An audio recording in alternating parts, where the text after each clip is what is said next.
L'Allemagne, elle est dans une stratégie de conquête mondiale, de marché, d'accord avec la Chine. Et donc, ce qu'elle fait, c'est qu'elle utilise, je dirais, la zone de la monnaie unique, de l'euro, comme une zone où les économies et les systèmes industriels les plus faibles ne peuvent pas dévaluer.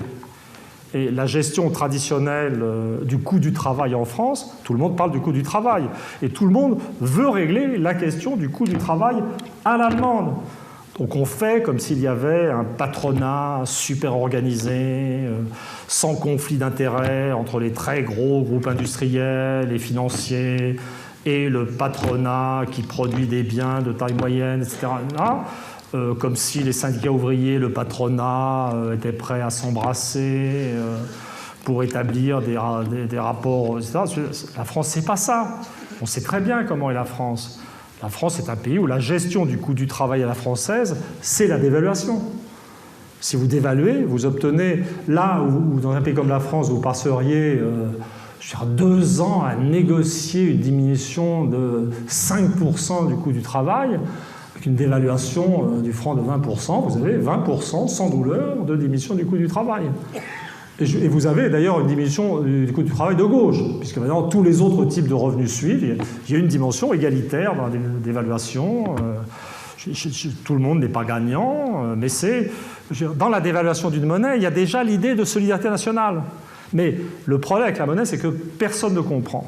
Je veux dire, sur les questions de libre-échange, de coût du travail, j'ai constaté 1000 fois dans des débats, ou même avec des auditeurs dans des radios, les gens comprennent très bien, mais la monnaie, il y a une sorte de mystère. Les gens ne comprennent pas, ils pensent qu'une monnaie qui se dévalue, c'est terrible en France, qu'une monnaie forte, c'est formidable. Je me souviens, j'avais des discussions avec des jeunes inspecteurs du Trésor, à l'époque, d'ailleurs, sur l'époque de Maastricht, et ils avaient une perception quasi sexuelle de la monnaie.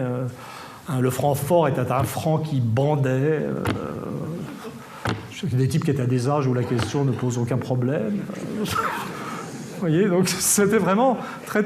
Donc c'est impossible. Et puis il y a un mystère de la monnaie. Il y a un livre très drôle de Galbraith, le père, qui s'appelle Money, et dans lequel qui est une longue liste historique depuis le XVIIIe siècle des erreurs de gestion monétaire par les élites.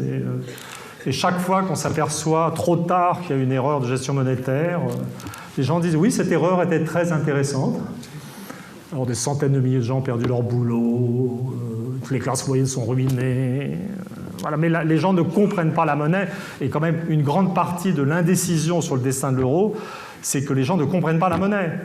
Je veux dire, je ne pense pas qu'on puisse reprocher aux électeurs de ne pas comprendre la monnaie, puisqu'il est évident que les mecs qui ont construit l'euro ne savaient pas ce qu'ils faisaient. Parce qu'ils ne comprennent pas la monnaie eux-mêmes. Voilà.